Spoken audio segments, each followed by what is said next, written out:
దేశానికే అన్నం పెట్టినటువంటి కాంగ్రెస్ ప్రభుత్వం ఉపాధి హామీ చట్టాన్ని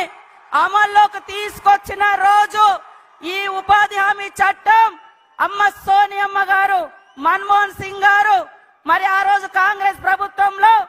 ఉపాధి హామీ చట్టాన్ని అమల్లోకి తీసుకొచ్చి లక్షలాది మంది పేదలకు, కోట్లాది మంది పేదలకు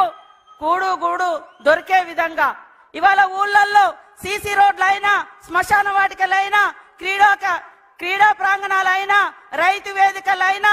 మరి పేదలకు రోజు సంవత్సరంలో 100 రోజుల పనైనా కల్పించడానికి చట్టం తెచ్చినటువంటి సృష్టికర్తలు తెలంగాణ తల్లి సోనియమ్మ. కాబట్టి కాంగ్రెస్ ప్రభుత్వం, కాంగ్రెస్ నాయకులు ఎప్పుడు కూడా పేదల పక్షాన, అట్టడుగు వర్గాల పక్షాన మరి అందుబాటులో ఉండి అభివృద్ధి పదంలో